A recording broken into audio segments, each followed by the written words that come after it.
The bullets that were fired through the goat carcasses, different goats breaking just one rib, all showed significant deformity.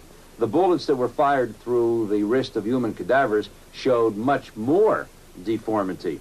They had the typical peeling back, mushrooming effect that you see when bullets impact against dense, firm objects. And yet, Commission Exhibit 399, which according to the Warren Commission is the missile that broke both the rib and the wrist bone of Governor Connally, is, as I have already explained, essentially pristine. No, it could not have caused all the wounds, because our experiments have showed beyond any doubt that merely shooting the wrist deformed the bullet drastically. And yet this bullet came out as almost a perfectly normal, pristine bullet. Joseph Dolce était expert en chef auprès de l'armée américaine pour les questions de lésions par balle. Il dirigea les tests ordonnés par la commission Warren. And so they gave us the original rifle, the Mannlicher Carcano, plus 100 bullets, 6.5 millimeters. And we went and we shot the cadaver wrist, as I've just mentioned, and in every instance, the front or the tip of the bullet was smashed. It's impossible for a bullet to strike a bone, even at low velocity, and still come with a perfectly normal tip. The tip of this bullet was absolutely not deformed in no instance whatsoever, in no amount. Under no circumstances do I feel that this bullet could hit the wrist and still not be deformed. We proved that by experiments. L'état presque parfait de projectile posait un nouveau problème à la commission. En effet, alors que la pièce 399 paraissait intacte, la balle qui avait frappé John Connally avait laissé des fragments métalliques dans ses 3 blessures.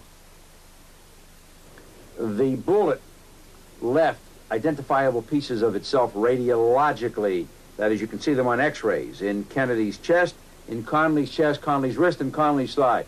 So we've got 4 anatomic locations in these 2 men where pieces of the bullet, albeit quite small, but visible to the naked eye without any special enhancement photographic techniques, can be seen.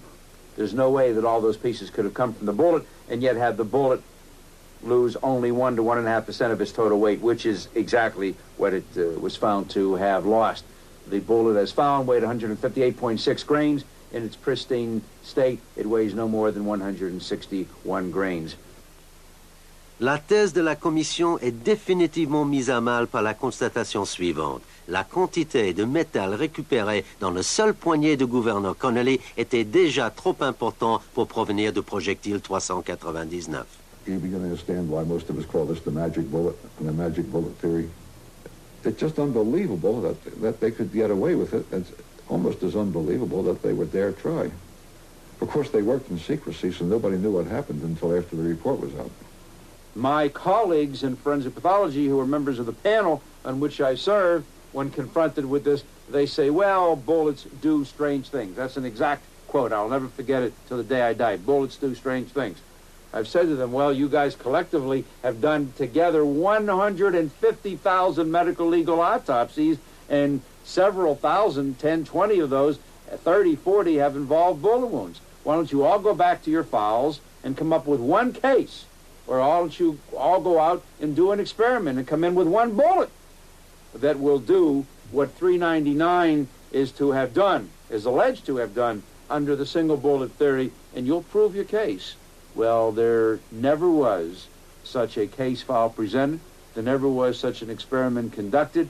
There never again, and never was in the past, in the history of gunfire in civilization, a bullet that did what this bullet is supposed to have done under the single bullet theory.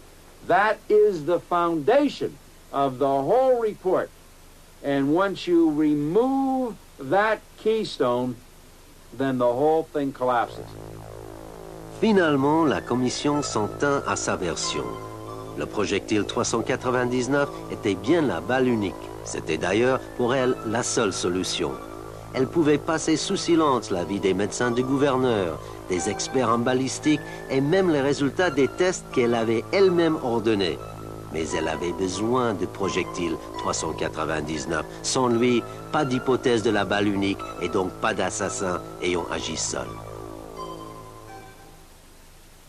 There's no way I can tell you what is true if the single bullet theory is not. The reason for that is that the government never investigated the crime. It's beyond the capability of any private citizen. And too much time has elapsed and too many things have changed. We just don't know. There is one thing that I can say without question, that the official story is not true, and those who issued it knew it wasn't true. There's another thing I can say without question. The crime was beyond the capability of any one man, Lee Harvey Oswald or anybody else. On that basis alone, there was a conspiracy.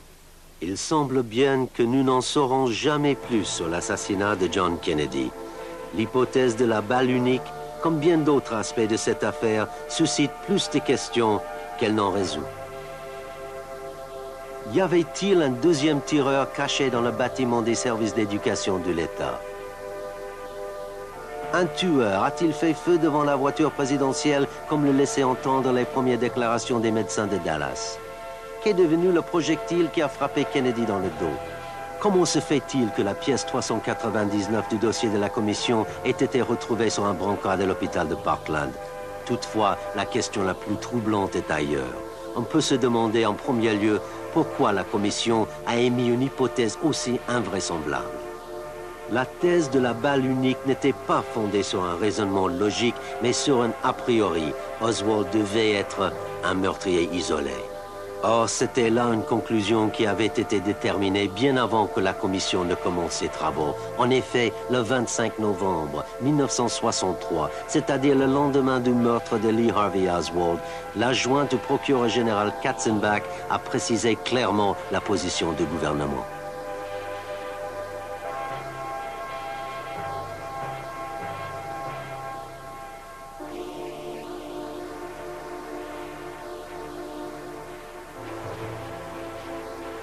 Ainsi, dès le départ, le gouvernement s'est montré davantage soucieux de rassurer l'opinion publique que de faire la lumière sur cette affaire.